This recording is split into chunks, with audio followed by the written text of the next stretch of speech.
Yeah. What's good? What's good? Getting it together on the setup and all of that. Doing another movie review.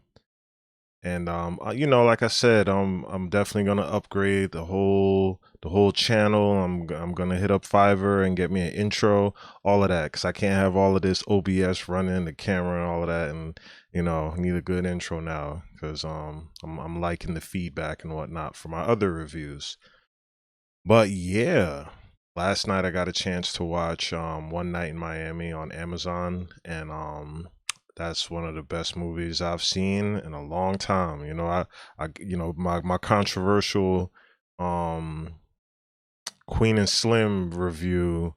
A lot of people hating on it, people agree to it, whatever. But like I'm not, even on some Google stuff, like I'm not just gonna leave reviews when it's only bad. Like I want to review good stuff too. And One Night in Miami was an amazing movie to me, man. Like this movie was great, great casting, great director, Regina Hall. Matter of fact, let me go ahead and yeah, pull this up. Wait, not Regina Hall, Regina King was the director. And I thought that was great, a black woman directing the movie. That's also just dope in itself. But one thing I found, like, so homie Rollo Reviews, he's a comedian. He actually hosted one of my shows before, and I like his reviews. He inspired me to do more reviews, honestly. But he gave it like a half a head nod, and I was just like, man, black people, we gotta dig deeper with stuff like this, because to me this was just great. Like, now don't get me wrong, if you don't know the history, if you're really not into it, like it can be a bore.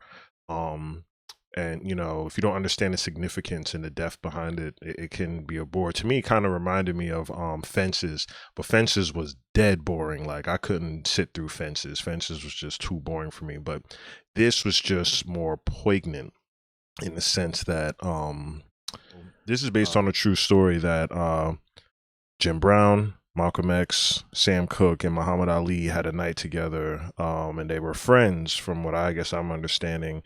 And all four of them are exceptional black people during that era. They were the lead, they were the star of in every lane that each one of them are in.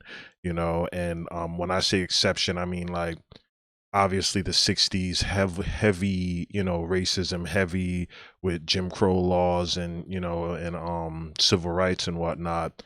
So they made it out, and like their conversation amongst themselves was just real. It was just so real. I thought the acting was great. Malcolm X, what he was about, civil rights leader, did not play, was just very unapologetically black.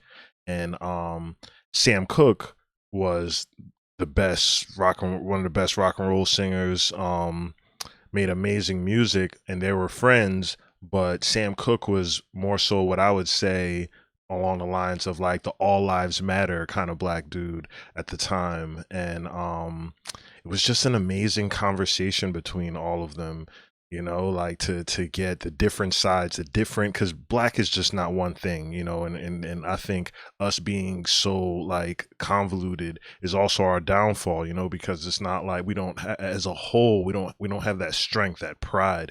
Like Italians, they have that pride, where it's just like they keep that pride. And even though they're bad Italian people that they go to war with amongst themselves and stuff like that, it's just like they always have like this Italian pride where they handle it behind closed doors, as I like to say in my song Malcolm on Twitter, argue behind closed doors like this was. And like I said, man, this was just like, it was so powerful. See all these different powerful black people, all of the different walks of life. So Jim Brown, who to me was more so, he was kind of in the middle, like he wasn't as pro black as Malcolm, but he wasn't as like, turned the other cheek as Sam Cooke was in the film, which I'm guessing is based off of real life. But I also definitely heard Sam Cooke say some goofy, like all lives matter kind of stuff. I remember that. I never forget that, because it's like, damn, like, was he paid off? This is fast forward. I'm thinking some recent, like during the Kaepernick thing, he said something like, oh, he was just disagreeing with Kaepernick, and it's just like, I wonder what that was about. And I don't even know if he's still alive or not. I need to look that up. But nonetheless, I just wasn't sure, like, because his stance in the movie and during that time definitely was more so on. I mean, they show you a scene where, he goes to the porch of some man that was like, I guess, in his life at one point, and like they were talking and all of this stuff, and they stayed on the porch, and like, right, spoiler, right when like dude was supposed to like invite him in or like come in to help him, like Jim Brown was about to try and help him move some furniture, he was just like, oh yeah, I would, that's kind of you, but no niggers in the house. And it's just like, even though he loved him and or showed that whatever kind of slave master to a animal kind of love, it's just like, um he wouldn't let him in the house, and they had a conversation, offered him drinks, and his wife, like, or whoever, his daughter, the old man's daughter, like, obviously was a fan of Jim Brown. It was just still that clear cut racism, honestly.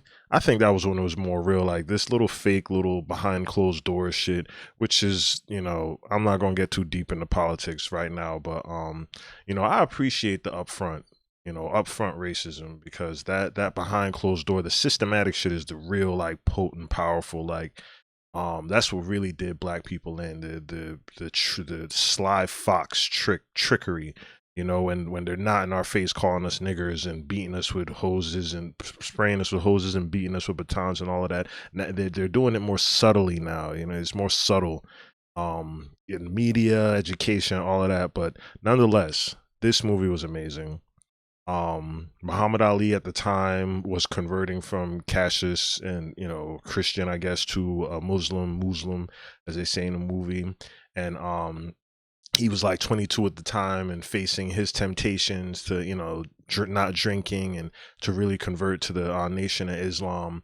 And like, it's showing the dynamic of like Sam Cooke kind of luring him on, like, like, come on, spend your last drink, I'm just trying to party. He's super successful and drives a Ferrari and all of that, and probably richer than all of them. But so what it also shows, one powerful scene that I loved was seeing Malcolm X break down and cry. Like he just really wanted, like, he was just for the people, and it wasn't necessarily like switch to Nation of Islam. It was just like, be more conscious, be more aware of, like, when you're booking hotel rooms and like when you're doing business with people, be more aware of putting black first. Like Malcolm, if he was alive today, like if Malcolm had Twitter, but it's like he's a black first kind of person. He'd be in the realms of like the Boyce, Watkins, and Tariq Nasheed too, and Goofy Umar too, man. Umar needs to get his personal like stuff together, but these are still all very pro black people that put their race first.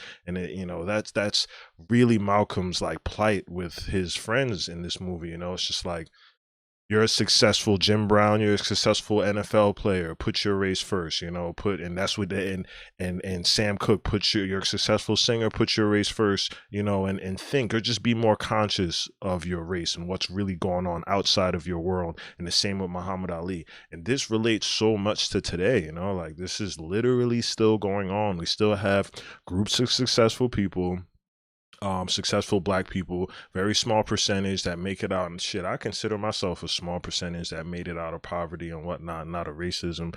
But it's about like this small percentage of people that make it out. And like, what do you do when you make it out? Do you just completely ignore the fact that there's a whole like community of brokenness behind you and whatnot, or do you still incorporate it somehow? So that scene where Malcolm X is crying and just like frustrated with the fact that like his friends, these are clearly like his homies, like that he was trying to just get them to be more conscious or whatever, and just the dynamic of them going back and forth, it was just powerful, man. Like I know I said that word probably 10 times already, but like that's my word to describe this movie. um his desire, you could tell he just had deep, and the person who played Malcolm was a great actor, Kingsley Ben-Adir. um he was great, like he showed his almost like desperation to get people. I mean, he died for us to be more prideful as black people, you know, and you could see that in the actor's portrayal that like he really wanted it, like he was crying, like man, like you know, why are people so blind? I feel like that all the time, like real talk, you know, like I'm like man, I lock myself in my room sometimes because it's just like yo, why are my so-called people like so blind? Why are they like they're damn near doing the work for the white supremacists and just don't see that, you know. um and like so the potent thing at the significant turn of events to me was it was almost like Malcolm was a lawyer, like like debating his friends and going to bat, saying, you know, like proving his point, you know, proving his side of like what you all can be doing. So like Jim Brown with the NFL, he's just like, yo, like you don't like the way the NFL are treating you. You want to be a movie star, movie director, or whatever. Do that.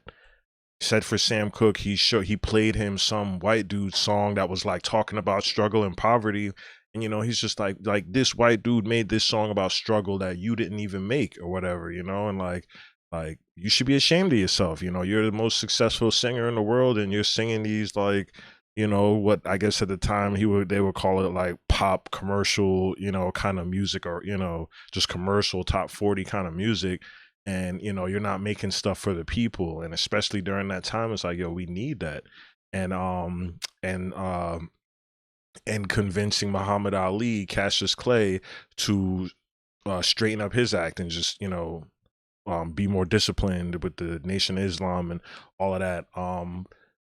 And at the end, the turning point to me is Jim Brown. They show you a scene where Jim Brown is saying he's no longer going to play in the NFL because he was, you know, I don't watch sports like that, but you know, he just wasn't agreeing with the owners and the coaches, and he's just like, this is it. I'm going into the movies. Sam Cooke made I was born in the river by Little Ted, you know what I mean? Like that's like one of the most powerful black songs ever. And like and you know, Muhammad Ali converting, like that all happened from that conversation. And I just think the movie as a whole was amazing. Like, you know, if I almost cried a couple times because I'm just deep into Black history, and I just know that like that conversation. First of all, me and my best friends had a similar conversation, you know, where it's like one wants to be on some like worldly all lives matter shit. We need to think about this person, that person. I'm like, I'm pro black. I'm black first. I love all people, whatever. I love humans.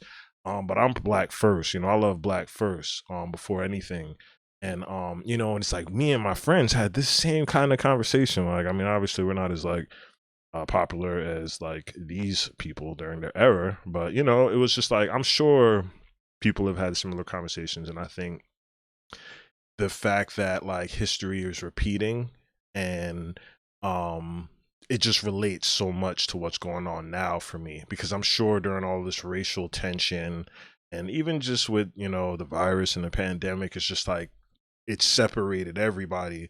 It's like, what do you believe in? Just you know, never ended. It just the conversation kind of switched and moved on from the civil rights era and like what they were going through in the 60s and what we're going through now in 2020. I just saw that correlation, that connection from the conversation they had in the hotel room. But yeah, that was about as good as I could do with my review and what I thought about the movie. I thought it was amazing. I'm happy for Regina King and everyone that was casted. I think this movie is gonna stand the test of time.